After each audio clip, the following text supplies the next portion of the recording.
Welcome to the Intimacy Lab. I'm Michelle Renee, an intimacy guide, surrogate partner, and professional cuddler.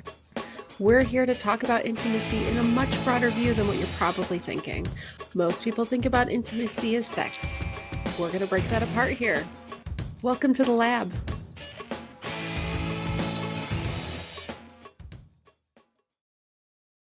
Welcome back to the Intimacy Lab. I get to be joined today by Janie Michael, who is somebody that I met through Cuddlist.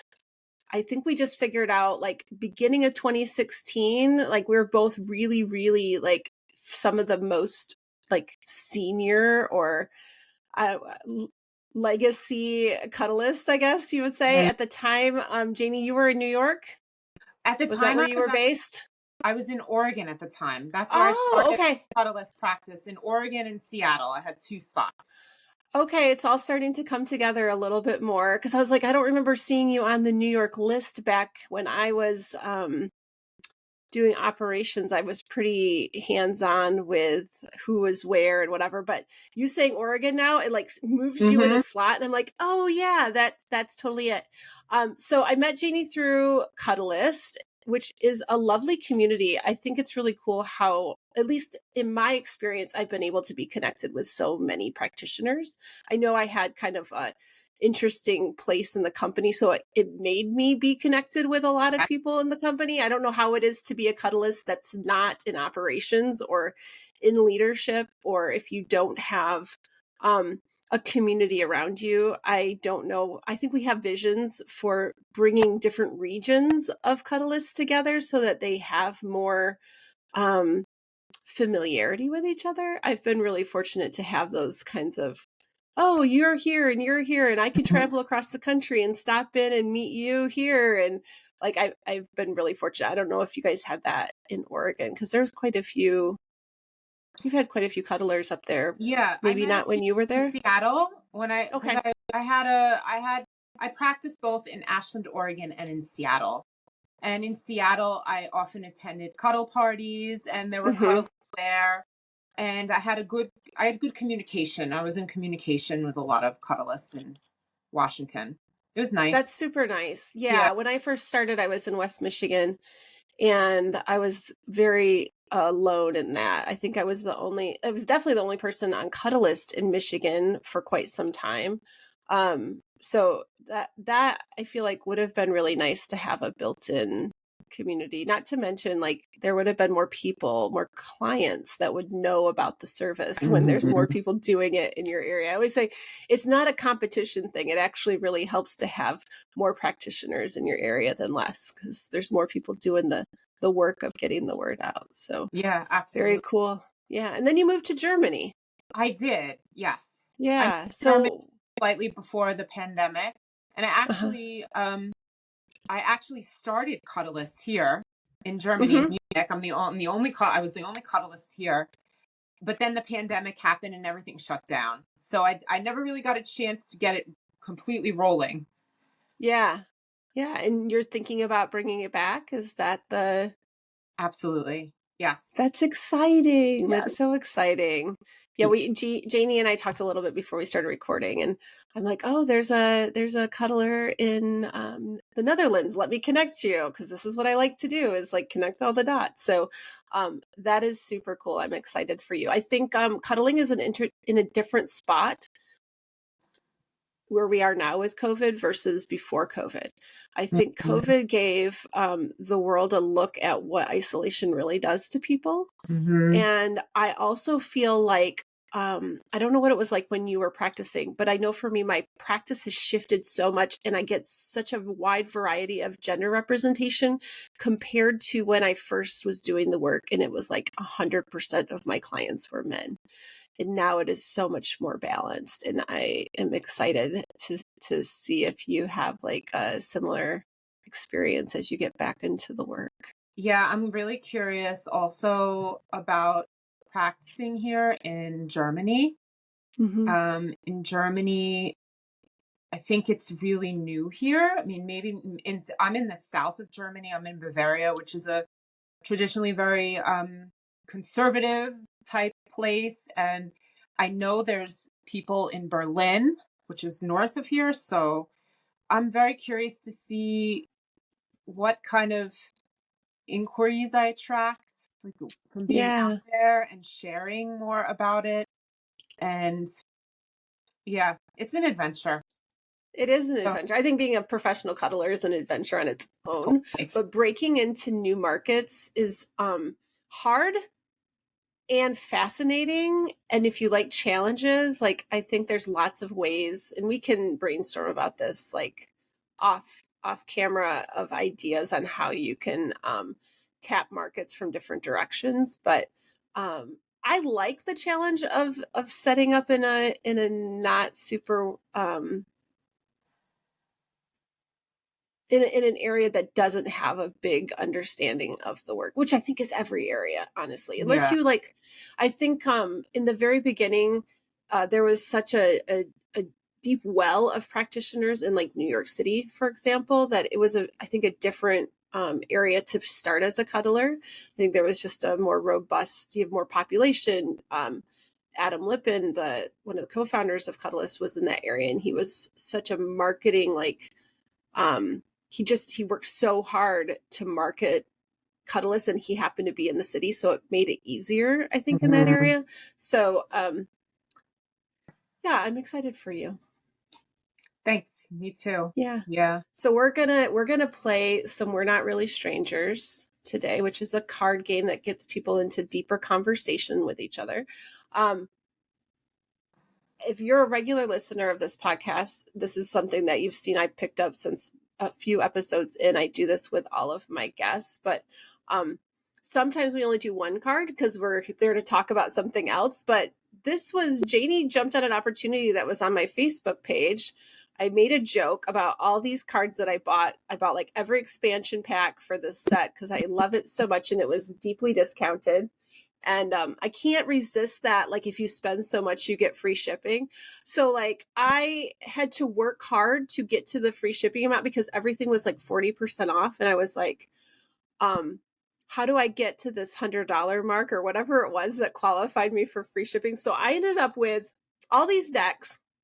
I also ended up with a Kleenex box cover that says "Cry Proudly." Like, Awesome. which is great for my office. I love it. And then I even bought like, they have like a mug that says like, "You're good for my mental health." And I was like, yeah, sure. I love a good mug. Anything to get to the, like, without having to buy like a sweatshirt and all this other merch that they had. So I am overflowing in these cards. And I think one day they should like sponsor this podcast. I keep tagging them in my shares, but they've not actually like done a reach out to me. So but if you want your own set, I have a link to Amazon where you could get it and support the show, or you can go to their website and do it directly. Either one. Okay. I'd love a link. Yes. I do this with clients sometimes when they struggle with like being vulnerable and opening up and sharing anything of like real depth. I think I've mentioned this probably in every episode, but there was a study, the 36 questions to fall in love was in the New York Times back in 2015.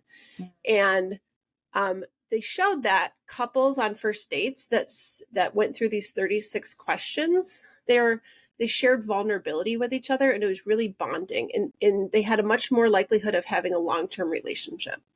And so I think people like to have this like wall, but they're really doing themselves a disservice.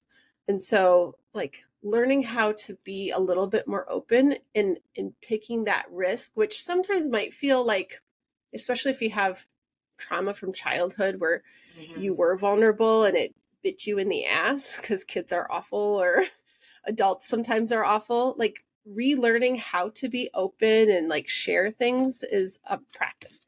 And so sometimes with clients, we end up doing these cards, and that's great. That's a great I thing. also used them in my wedding reception too, on the tables to help people have like deeper conversation at our wedding. And I've talked about, I won't go into it again because people are like, come on, Michelle, you tell the same stories over and over again. So we're going to start with a level 1 card, which is the perception level. Okay. There's 3 levels: perception, connection, and reflection. So we're going to start with perception. and we're going to each answer the card. So the question is, and Janie decided not to hear these ahead of time, so this is all fresh. You're the first person that hasn't had a preview. So what subject do you think I thrived in at school? And did I fail any? So, okay, I'll go first. I'll let you have a little time to think. I feel like you were like an art kid, and I'm just making up stories, right? I think this is the kind of fun of the game, is that I don't know Janie that well, even though we've known of each other. This is our first time actually having like a face-to-face conversation. So I'm just going based on, we've been Facebook friends for a lot of years. And not like something like I've tracked you and like we've had this kind of fangirly thing or anything like that going on. So I'm just going off of like the little bits of you. I'm saying, I think you thrived in arts, and I think you probably didn't fail anything, but you maybe felt like you failed because you didn't do as well as you would have liked in math. That's just my guess.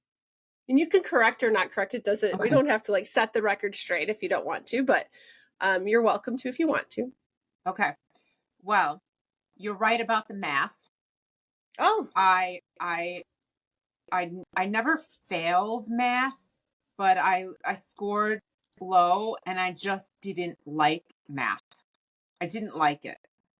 I liked the kids in my math class. We were all we were the ones that didn't score well. So we were put in like I don't know what they called it at the time, but it was a little less challenging than like remedial of some sort. Something. And yeah. I was with the skaters and the rock and roll girls and the kind of like alternative kids. And I loved that, but I didn't like math. So I made it through, but it wasn't my favorite thing. And then my first passion in life was writing. So I loved literature and I loved English class. I loved learning about grammar and the written word.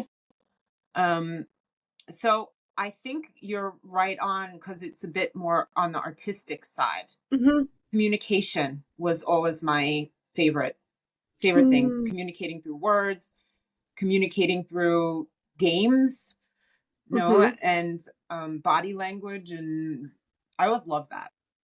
So you must really love a cuddle session, because I'm like thinking how much you get to know someone in a different way because of the touch that's involved. Like, yeah, that's awesome. For me, that this exploring the multiple levels that we can communicate with one another as human beings, and supporting someone else and opening up to those levels, like what can be communicated in a touch, is such an amazing thing to explore. And you open, there's so many parts of being a pro cuddler that I love, and this is one of them, like the communion or communication happens phonetically, it happens verbally, it can happen through touch, it can happen through sight, just looking at one another, this sort of relationship that we're all in already, like to explore. It's the intimacy, right? Yep. It's just before I even started doing the work, I remember I was such a lover of hugs, and I would say, this is before I ever knew about professional cuddling, I would say there's so much you can learn from someone based on how they hug you. Yep. Right? About how they feel about you, how they feel in their body, how they there's so much there. And that was before I even understood the concept of they might just not really want to be in that hug, or the idea of who is the hug for. I talk a lot about the wheel of consent and who is it for. And I look back at pre-cuddly Michelle and realize like there are some people where it's very clear that they were taking a hug rather than giving a hug. And like these different, like you can you can pick it all apart. And it's like one of my favorite ways to like get to know somebody on a very different, it's just a different plane completely. Totally. Yeah. Cool. And All right. yeah, I could go on and on and on. I know. This is where the fun overlap comes in on this podcast, I think, is that, especially as I bring more people that are in our similar worlds, is how our life kind of integrates with our work. And so it shows up in like, especially these questions. Today it seems to be showing up. There's nothing it doesn't touch. So it becomes a low key, learn more about professional cuddling, or whatever we're talking about. And cuddling comes up out of my mouth so often that it's probably the number one thing I talk about. Okay, so do you want to answer it for me? What subject do you think I thrived in school, and which one do you think I failed, if any?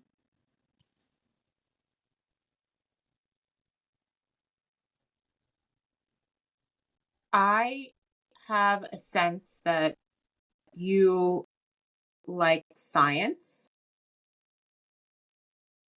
and thrived in it. I don't know what, I mean, you thrived in it, like maybe you enjoyed it very much. That could be thriving. Maybe you didn't get good grades, but you, or, you know, higher grades, but you enjoyed it. There's something about it. I get a sense of that. And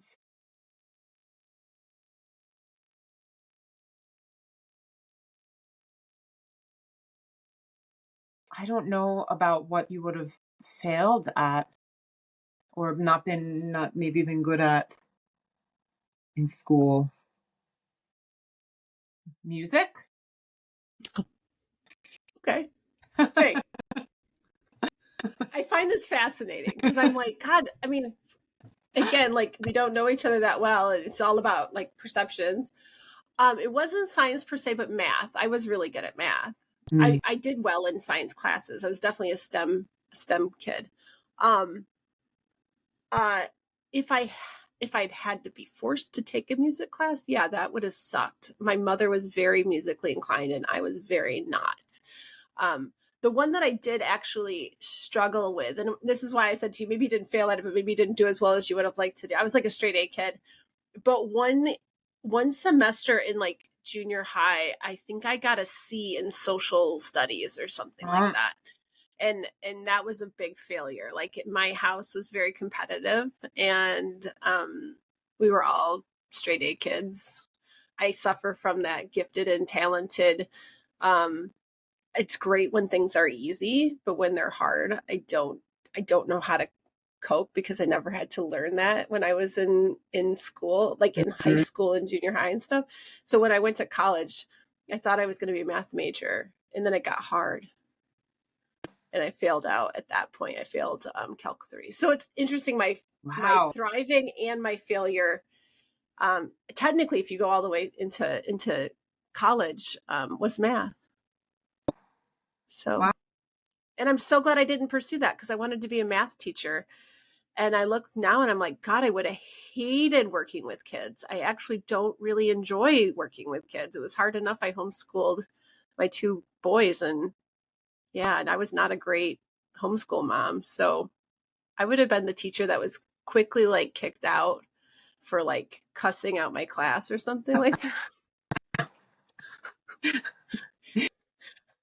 If I didn't learn the social, like if I did not learn emotional maturity through I think a lot of it was my time working directly with like Madeline Guanazo when I was working operations with Cuddlers. I got so much one-on-one time with these really emotionally mature people that I got to level up with them. I would have been a fucking nightmare as a teacher. That's the truth. Yeah. I get it. Yeah. Yeah. I don't know what I was thinking back then. Well, it's kind of like you're learning math and you loved math, right? Or you thrived, I thrived for your minds, like you're like whatever, this part of you really thrived, but practically teaching it to other human beings, probably to children, Is it different That's math? exactly it. Okay, so that was what I ran up against with my kids, was that math was so easy for me. I didn't know how to make it easier for people that it wasn't easy for, right? Yep. And it just came so naturally. And so of my two kids, one of them was really had a really hard time with math, and I really struggled with him, helping him because I didn't know how to help, and I wasn't a teacher, and like all the pluses and minuses of homeschooling, right? When he went to college, he goes, "Wow, math isn't quite as bad when you have a good teacher." It's like, fair, totally fair. My other one was more like me and naturally did better with math, although we talked about it the other day, and he said, I really don't like math. And I'm like, that's totally fair, but you did come to it much more naturally than your brother did. So it's just interesting. It feels like you're either right or left brain kind of people. Mm. And I'm very logical, and math was logical to me. And so, yeah, okay, we could talk. Like, again, I get on these, like, one card could take me through a whole episode. Okay. Level 2 is connection. Sorry, I'm not sure about that. Oh, Alexa, be quiet. I don't know. My Alexa just thought I was talking She's to her. not sure about that. I'm like, now we have a third guest on the podcast. I don't know if it got picked up on the mic or not. What has been your earliest recollection of happiness? Oh, I have to think about this one. my earliest recognition of happiness was being put. There's two things, actually. One of them was being put in my, I remember this very young, one of those baby carriers, like the car seat that you take out and you bring it. My father was a grower. He owned a florist and an acre of greenhouses on Long Island in New York. And I remember when I was very young being taken into the greenhouse with all the plants and flowers and being put like on the workbench, like right on there. And I can remember like the feeling of it and the smell of it and being around the plants and the colors and the beauty. And that was real happiness for me. The other happiness was playing games with all the neighborhood kids, like in the night, in the summer evenings, hiding in the bushes and capturing, lightning bugs. Yeah. Running around and joking and having fun. Just, yeah. Those are my two earliest memories of happiness. Yeah, I can't remember. I had one initially pop up and then I lost it. But now that you said that, this isn't fair to go second, because I'm like, oh yeah. So I have an interesting thing about me. I don't see in pictures very much. It's called aphantasia. My memories are stronger in how I felt at the time than what I could remember seeing. So like I might get a blurry vision, but I don't see images without really trying hard, and then I never get like a clear image. So that's a weird thing I learned about myself last year. So when you say that, when I think of happiness, it takes me back to a similar story. And it's probably totally influenced by you telling your story. But running around with my friends, we grew up in the country, and so we would do like just all sorts of weird shit outside. Like we had almost 400 acres of property we could roam if we wanted to. So,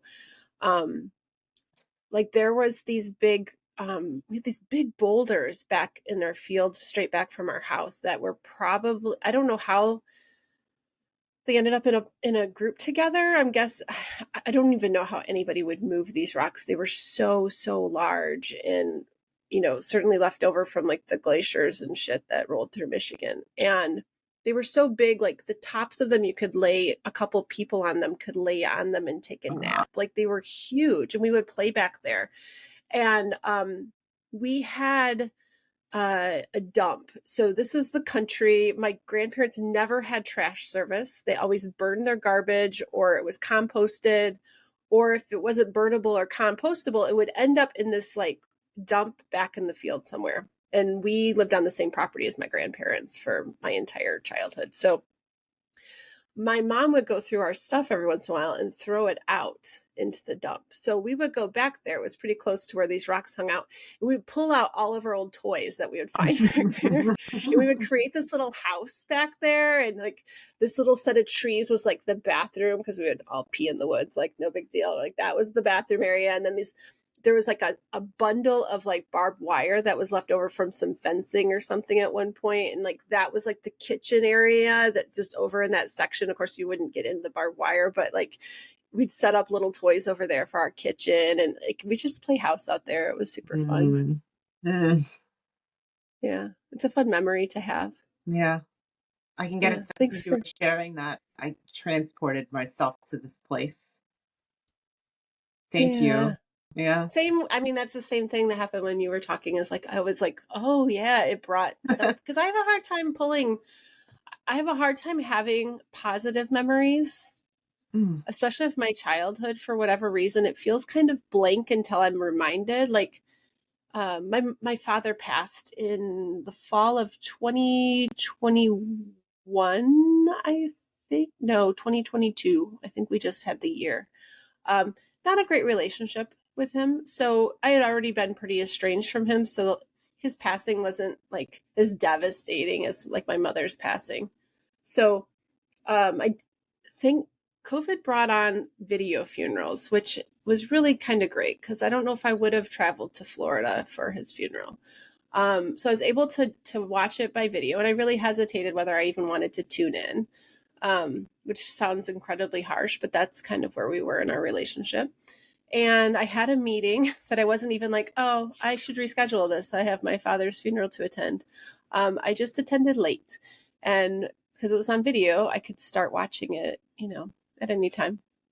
And you know how in funerals they like to do like the picture montage kind of stuff? Yeah. They brought in all these pictures from our childhood, and it was so good. Like, I needed to have that memory of a time when I found my father to be like a positive person in my life. Like, it was fun. Like, he got more complicated as he aged, or our relationship got more complicated as we both grew, or maybe didn't grow, or there became more conflict, and it didn't feel good to be around him. And so to have that memory of a time when it did feel good to be around him was really, really like helpful. And I forgot all those kinds of things, because it gets really easy to just get stuck on the not so great stuff. Yeah. Yeah. I just went through a similar thing with my mother. My mother is, for the past year, she's progressing through dementia. And my mother and I had kind of a contentious relationship, lots of anger and emotional abusive sort of stuff going on when I was younger. And I distanced myself from her for a really long time. And recently going through like pictures in my house, like going through all of, my mom took tons and tons and tons of pictures. There's like all these pictures of me and my brothers, like smiling and on the beach. And, I just was like, it was like a mixed bag. It was like everything, with my mom. And I was able to sort of reclaim the happiness that I did share with her, because there was times where we were really happy together. And I cleaned it all up with her. I apologized for distancing myself, and I, told her that I was just scared for so long of her anger and her judgment. And we managed to clean it up, and we have a great relationship now. We can just be together. And I really got how much my mom loves to joke around, and she has a really, really wicked sense of humor. And I used to always hear it as she was insulting me. My listening was so filtered that way towards her. And now it's hilarious when I see her. I mean, she's unfortunately now in a nursing home. I moved home for a bit to see if I could care for her at home, but it was way too much for her and way too much for me. And I think isolating for her also. So it's great when I go visit her. She's just joking and laughing and playing, and it's Yeah. Sounds very healing. It was healing. Yeah. I feel very like, I guess like whole and complete with my mother for the That's first time great. in 25 years, you know. I always wanted to I'm get away from her. I so envy you for that. Mine's really interesting because I don't like to leave things undone because I did lose my mom like 22 years ago, like 21 years ago. So I'm very much like you never know how long you have. You should always say what you need to say. Like, don't leave things undone. Um, and my father, just such a just combative man. That's a good word for him. His father passed like the earlier in the year before he did, and he had sent like an email out to me and my sisters, and he was not talking to my sisters at that point because they were quote unquote crazy communists, and I was not talking to him because I did that years ago, and it was just too much work, and so I just didn't engage with him much, and that kept me from being like cut off, but it also just kept me from having to really engage. So he sends an email one day to me and my sisters, and it says, "This is a really strange email to be sending to people you're not talking to, but your grandfather's really ill. And if you'd like to have any last words with him, he has his cell phone with him at the hospital, but he's probably not going to make it through the end of the week." And I was like, reply all. um, so how do you think our relationship goes? Like, do you think it just gets better when you're on your deathbed? Is that what's happened? Is that what you're waiting for with the four, like between the four of us? Cause I have two sisters. And I always felt this, like, I need to make sure I've done everything so that if something happens to him, I won't feel guilt that I didn't try hard enough. So I said, here's what you need to do, first steps to even consider building a relationship with your daughters. You need to get into therapy, and you need to find a therapist who is probably male who will not take your shit. And then I said, even my ex-husband is in therapy, and it is greatly changing how he is relating with me and his kids. And I sent that out. My sisters both replied to me privately and said, thank you so much for doing that. Because it was kind of like, if you want to take some steps, we will see those steps, right? Mm-hmm. His response was, good to hear you and Jason are doing well. That's it. And I think his last email to me was something like, your kids aren't responding to me when I tell them I'm going to be in Michigan and would like to visit them. Like, it was just, so I felt complete. And it was like really good to know that I did exactly what I needed to do to feel like I could have, I could just say I did everything that I could do. Yeah. Yeah. So I'm so like happy for you that you had a different outcome, that you got to heal some of that. And that makes me very happy for you. Thank you so much for the reflection. And also, I acknowledge you for doing what you had to do to be really complete. Yeah. Yeah. That's what I encourage people. Like, you don't have to make nice. Mm-mm. You have to know that you communicated your needs. Right. And it felt really good to communicate my needs. And that's like, and then he passed. And it was really fascinating because this cloak of labels I had on myself, it was like I walked out of that cloak. Mm-hmm. Amazing. You know, like I had told myself I was non-confrontational. I realized, oh, I was non-confrontational because it was too hard to confront my father. He was such a fucking asshole, right? And my voice was never acknowledged or heard. So I just took it as I'm non-confrontational because I don't want to go into that again, right? And another one, there was and then I had to like process that this is the first man I was ever afraid of, right? How sucky is that? Like, and I'm not alone in this, right? So many people are probably, if they're listening to this, and I probably have like 5 listeners, but so many people are at home nodding their head of like, yeah, it really, I don't want to look back and have my kids look at me as one of the first people that they were afraid of. And if that is the case, I want to make that right before I am not here anymore. And so I do this with my kids a lot. I take so much responsibility for my lack of emotional maturity when they were younger, because Wow. that's what I would want my parents to do. Thank you for doing that. That's incredible. It's hard. Yeah. It's hard. I said they were here visiting the week before Christmas.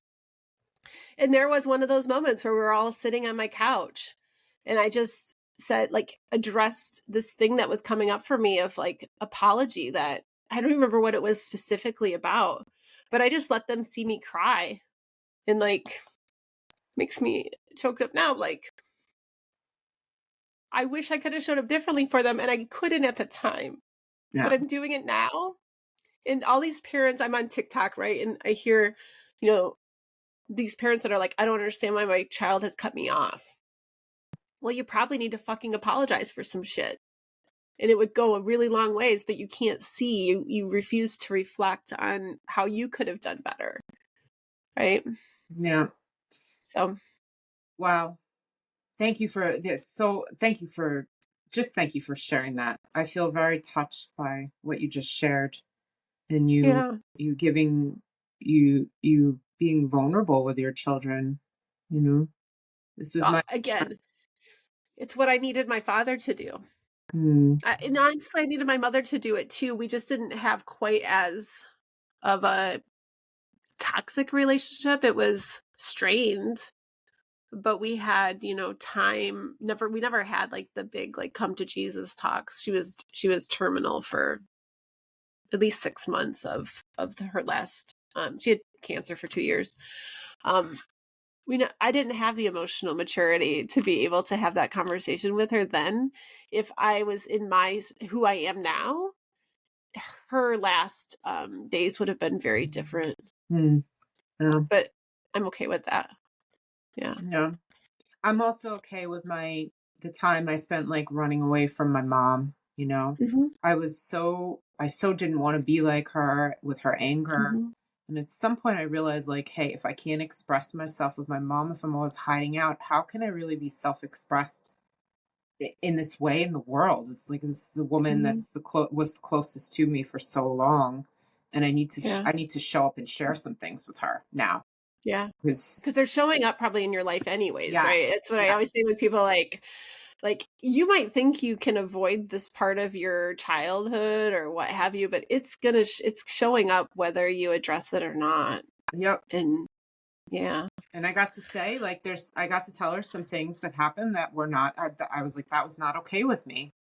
That was wrong, and I'm never going to let you do that again. And then after I said what I needed to say, it was like, whew, like the armor came off. Armor just came off. And, but I couldn't have done that like 15 years ago. I was, no way. I was just, there. My mom died when I was like 26 or 27. Like, I just didn't have the depth of, I didn't know myself. I didn't know how to communicate. I didn't, like, there was so much that I've grown through the work that we do with other people. I get to practice on myself. Difficult conversations with clients are, I don't want to say they even compare to difficult conversations with your mom, but like, it's all these little places that I get to practice being brave and being honest and whatnot, from a place of like health and compassion and whatnot. Okay. Card 3, 38 minutes in. Yeah. All right. Reflection. Based on what you know about me, do you have any Netflix recommendations? And let's broaden it beyond Netflix, because I personally don't watch a lot of Netflix. So I want to just say, what's a show that you think I should watch?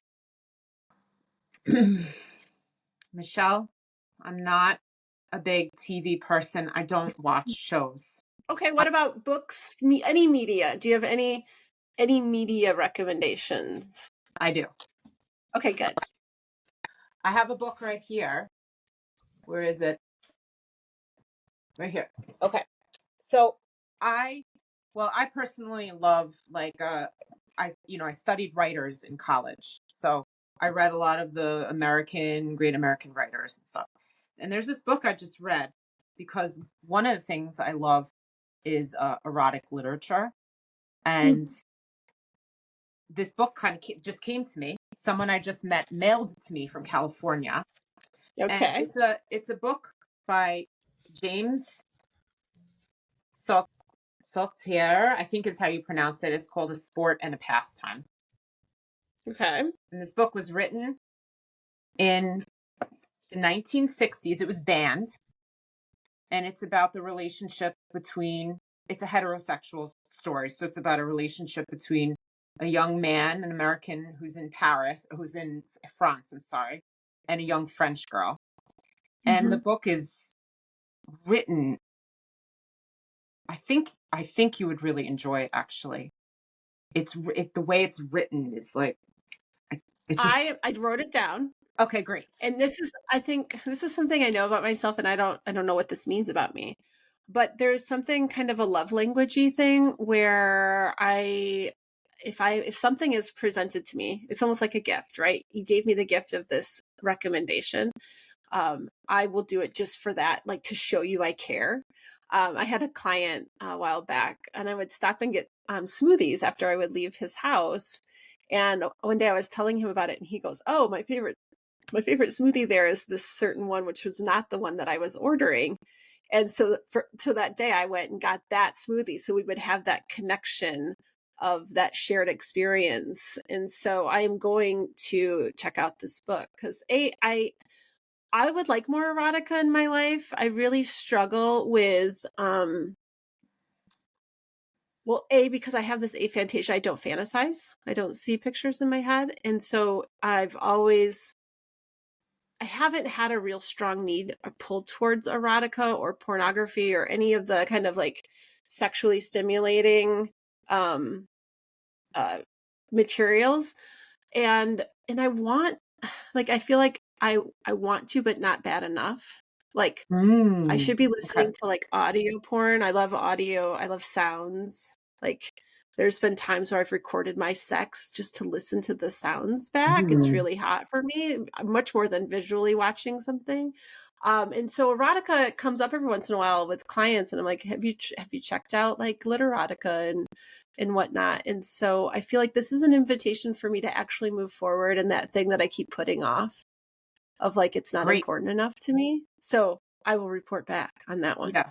And just remember, this book was scandalous back in the sure. And that's a draw. Yeah, that's a draw for me. Just it was banned. A draw for me just on its own. Yeah, not allowed, and it's not very long. So yeah, okay, I'm gonna do that. And now I'm like, okay, do I want to recommend a book to you because you don't do TV? It's so interesting because now I'm like, oh, well, this ties into the timing of when this book was written. I just finished watching a show on HBO called The Deuce. And yeah, it was James Franco and Maggie Gyllenhaal. And I love Maggie Gyllenhaal. It's based in the 70s and 80s in New York City around prostitution and the porn industry. And so fascinating to see that kind of bloom, like through, like it starts with prostitution, and then like the start of these little pop-up these shops that would be selling porn that like the girls that were the prostitutes didn't know were being filmed. It was kind of some fascinating stuff. And then they were like, and all the pimps that were involved. And my understanding is that they thought they were going to be filming a show about capitalism, which totally is capitalism through sex work, and how many people had to have their hands in the pot. Right. It's so interesting to think of how there wasn't very many independent girls back then. Like there was Candy, who is played by Maggie Gyllenhaal, is like the one woman who holds her independence in her sex work. Like the pimps kept threatening her that she needed protection. Like, you need protection, aka if you don't come on with us, you're going to get hurt. Like, we're going to make sure you get hurt, kind of thing. And she ends up turning into a film producer. and she works really hard to get a more feminist porn. Like she wants something that is even just for women. Like heaven forbid there be a storyline or not just cut to the money shot, or like it was 3 seasons, really fascinating because it's not necessarily a documentary, but it feels like you're watching a documentary about what that world was like at the time and how New York City has changed. I should say, yeah, it's changed. Gentrification, comes into play, and just for TV, it was, if you're willing to go into that media, I think it was really good. I just finished it last night. It fucked me up.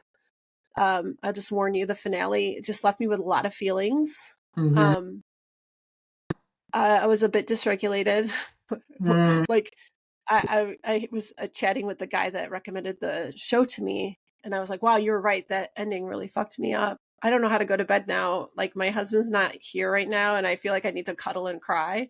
Like I just want to get all these feelings out of my system. And he was like, don't go to bed like that. You're going to harbor all those feelings overnight. You need to meditate or take a bath or do something. And so I did do a little bit of meditation, and felt better when I went to bed. Thank you for sharing that, because of one of the issues I have with films and series and things are like I get haunted by images. So if I know that going into it, then I'll make the proper, because I do love like sometimes watching a series, but it's rare for me. I'm very I get overtaken. I get overtaken with empathy. And these characters were really, like, you get very attached to the characters, and just the way they wrap the show, like, reminded me of all the attachments I had to different like, I'm a big feelings girl. I have a really hard time not like over empathizing with everyone, including characters. So that's just kind of what I was stuck with, was all these pent up feelings of loss and whatnot. So yeah. But on the book side, because you're a pro, and I think this is a great book.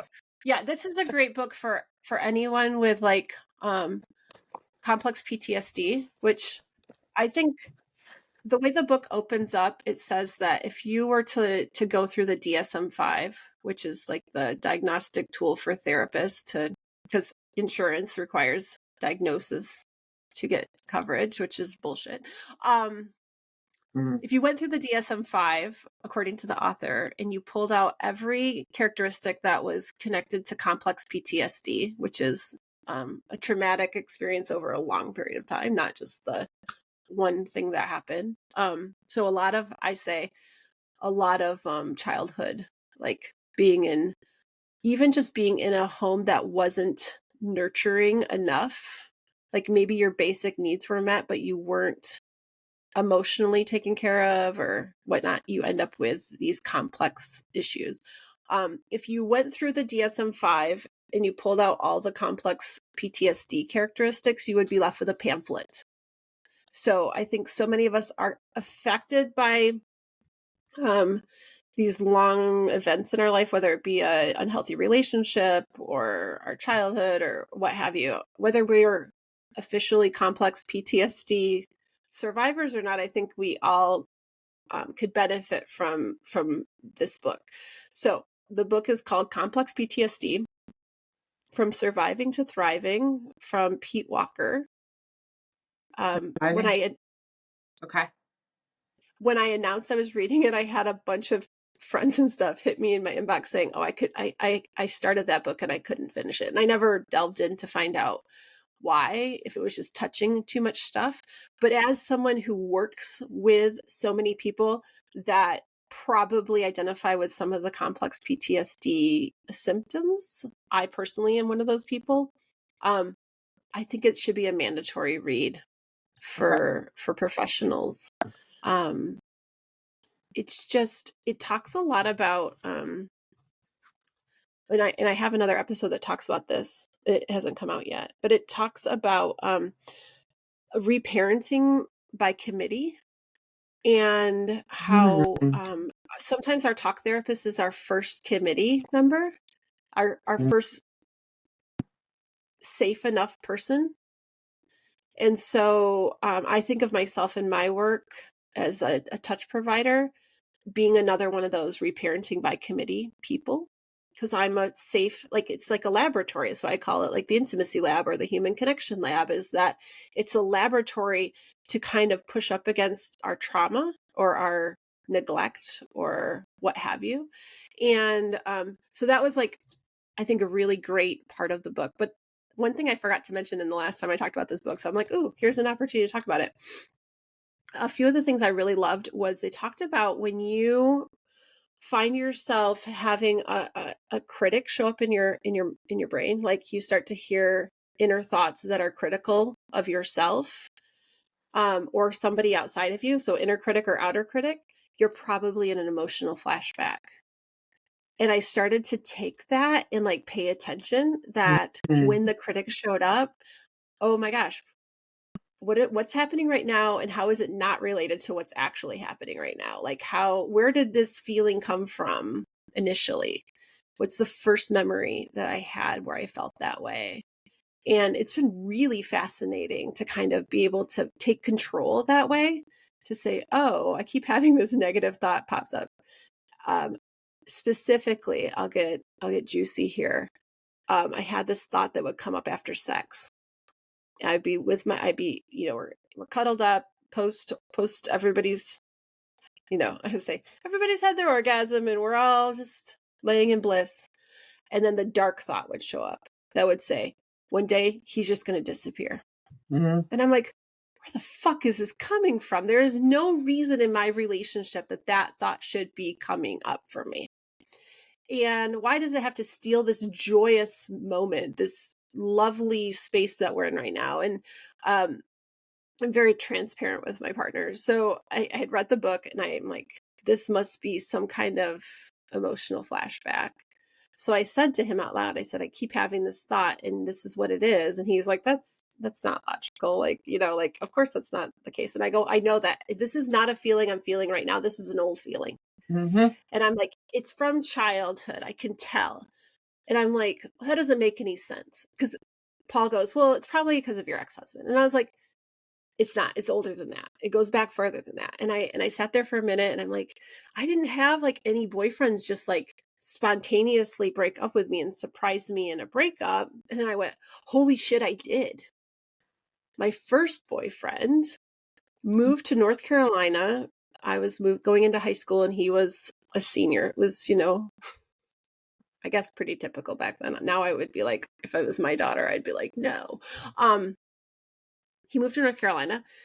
I got invited to go down there for his prom. For whatever reason, my parents said I could. I don't know. I was like, I flew by myself to Charlotte, North Carolina. I spend like, it's supposed to be there for like this long weekend. So I probably came in like on a Thursday or probably a Thursday and left on a Monday or something. So prom is on Saturday night. I have this couple of days with him. We go to prom. After prom, in the car, he tells me he has a girlfriend. Oh. And I was devastated, completely caught off guard. In retrospect, I think he had introduced me to her at his work like the day before. I felt betrayed and lied to and all this ickiness, right? And I was able to connect those two dots, right? And guess what? Those morbid thoughts that kept showing up, they're not there anymore. Like I finished the loop. And so I love this book. Like Awesome. there's chapters on permission to cry, that we need to cry and grieve and wash the tears, right? The tears wash. And it's so empowering for all the things. Like I used to, when I was married, I had to pull up a movie to cry. Like my mother was very emotional. I had a big judgment about that. And married to my husband, I don't think he was very good with bigger feelings. And so when I felt a need, like almost like a need to release, like guys would say blue balls or something, like I would have this need to cry and I would have to put on a show like Beaches or something and like lose my shit with a movie. And then I would be good for another however long, right? And then I got divorced and all of a sudden all these feelings started to be able to be expressed because I wasn't in the same relationships. And I would go onto cuddlist calls with the leadership crew, and I would find myself in tears, and they would all celebrate me, how great it was that I had these tears, and I couldn't be happy about it. It was never convenient. I felt like I was weak. Like, that was the message from my childhood, was like, you could fight with my father as long as you didn't cry. If you cried, argument done. Right. And I've slowly, over how long have I been with Cuddlist? 8 years. I've been able to start to see my tears as this powerhouse, that I'm lucky that I have them, that it's like this orgasm for my eyeballs. I cry when I'm happy. I cry when I'm sad. I cry, like, there's so many, like, Jesus, how many times have I cried after sex? Like, it's like, I say that it's like the orgasm comes up through my body, and eventually, if it's real good, it comes out my eyes. Yep. And I had this lover, and I think I've told this story on here before, but maybe not the specific one. But when we first negotiated playing together, I had to say, like, are you okay with tears? And he was like, oh, I don't get into the pain thing. And I was like, oh, no, this isn't about pain. I'm going to work through some shit. This is what I do with sex a lot of times, is I work through a bunch of shit. And I will cry. It's just part of my thing. And he was like, oh, I'm curious. And he held space really wonderfully. Like, it worked out well. And so one day, a lot of hand sex. Anyways, I have this great orgasm. He leaves to go to the bathroom. He comes back in, and I'm just in full tears, because how it felt in my body was like the orgasm just kept, even though he thought I was done, right? He goes and leaves the room, and I'm just like, whoa, here it comes. And I don't fight it anymore. And so he comes in, and I'm just bawling. But to me, it was just this continuation of this release of emotion, right? Just like the orgasm is a release of energy. Like, this was just, the energy was just still flowing through me. And I just, it comes out in tears, and it's an experience. I don't know if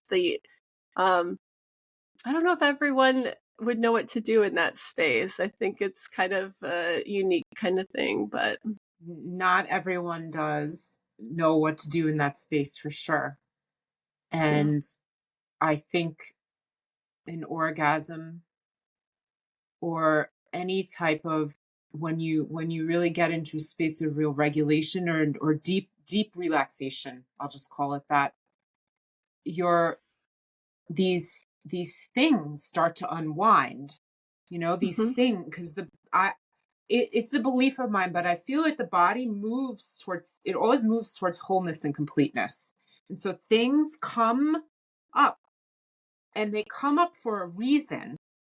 And if you train, or if you just become aware of yourself and develop yourself in that way, where you have permission to be with what's really there and experience what's there, then those things can lead to some of the greatest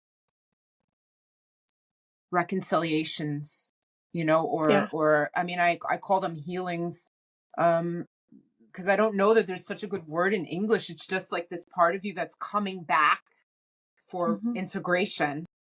And sex is one of the best ways to reach those places where you can come back into integration with yourself. Yeah. I've had, like, it reminds me of, like, I read a book. It was Wild Feminine from Tammy Kent, which was all about, like, pelvic floor therapy, like pelvic floor massage and things like that. And it's pretty woo-woo, and I'm not very woo-woo. And I found myself going, why are you reading this, Michelle? It got to a point where it was a little too much for me. But I was like, nope, there's something in this book. I know I'm supposed to read it. It's a learning to trust yourself thing. Like, I've gotten pretty good at it. And the last chapter was, I can't remember the details of it, but I remember I connected the dots. This is why I needed to read it, was because it was just something about deep tissue, vaginal massage, and the way it opens you up, like, just to work through shit, right? Like, there's so much stuff tied to these muscles in our pelvic floor and whatnot. And it, like, all that was the reason I needed to read the book, because for me, I've always had Well, not always. There was I love hand sex. That's my thing. And I'll disclose this very openly. And I like stretching. So for me, and some people will be mortified by this if you're not in the sex positive world, fisting. The first time I had that happen, it felt like, the way I reported it was I called another one of my partners at the time, and I was like, oh my God, I feel like I have no ability to wall up around people right now. Like I felt like I was completely vulnerable all the time after that happened for a period of days. It was very unsettling to me because I'd never felt so open. And now I look at it and it's such most of my best post-sex healing, the spirally stuff that you're talking about. Like I say, it's like we're onions and we're also on like an apple peeler, right? Like we just have to keep going through layers, but it's this spiral journey, right? And in every, like I say now, like I might need a therapeutic fisting because I have shit to work through. And I know it will show up in that space because I trust it so hardcore. And I remember one time saying that to Paul, I had this like unsettling feeling. And I was like, I think I need a therapeutic fisting and I'm kind of afraid of what's going to come up in it.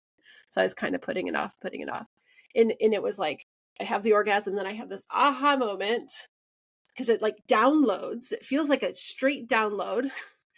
And I'm like, oh, I'm having some complicated feelings because I was headed back to San Diego for the first time after leaving San Diego for Baltimore. I also moved right before COVID and then came back more recently.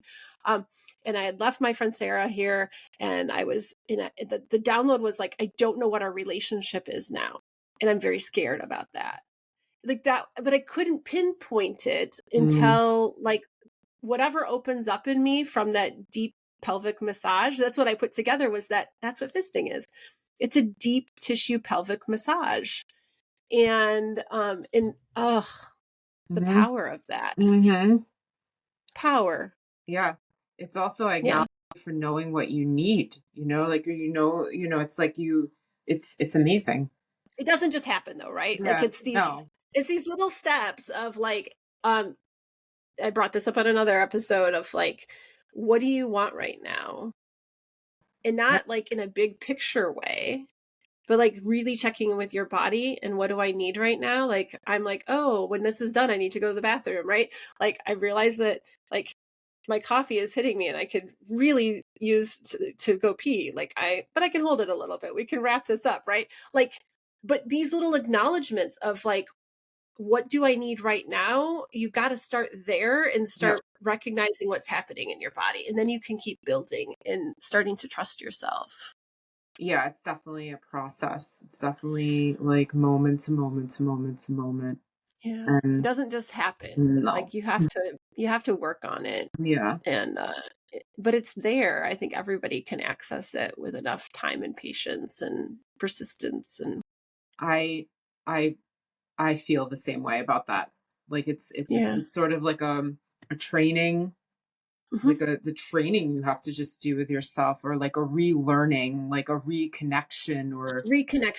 Somehow I think it's there already, but it's like we get trained out of it, or whatever happens. I think that's what childhood is, right? Yeah. Like we get trained out of our intuition. Yep. Yeah. Well, Janie, I could probably keep going, but we've hit the hour mark.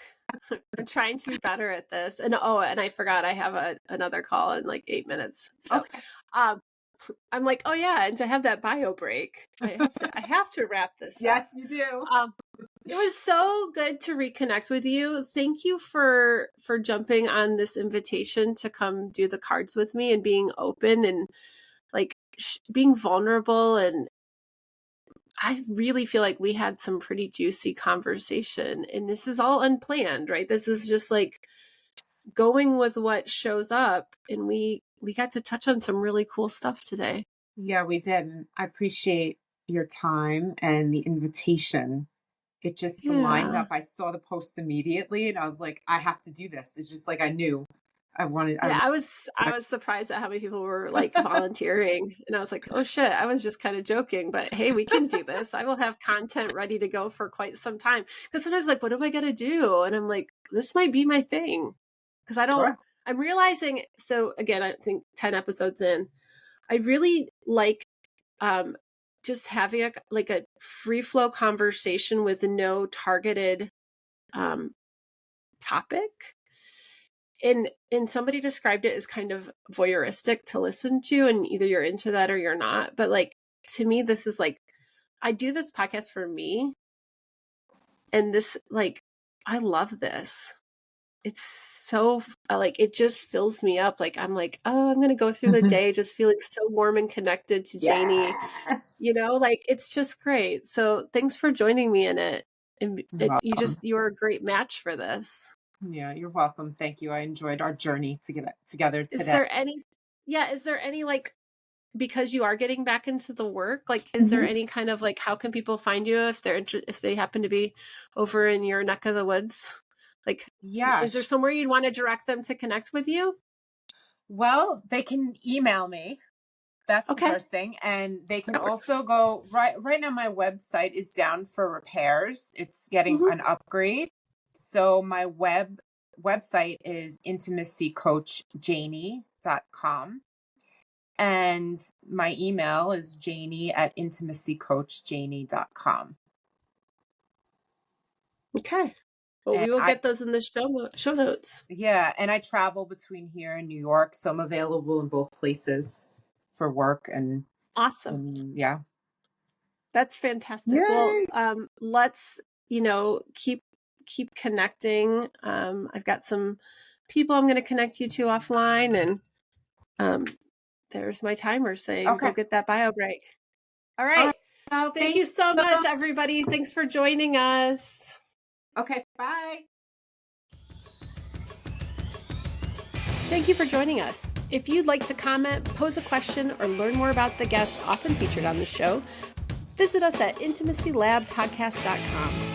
Please also take a moment to review us on your favorite podcast app. It's one of the best ways to show your support. As for me, you can find out more about my work at meetmichellerenee.com, as well as on most social medias at meetmichellerenee. Let's connect again soon.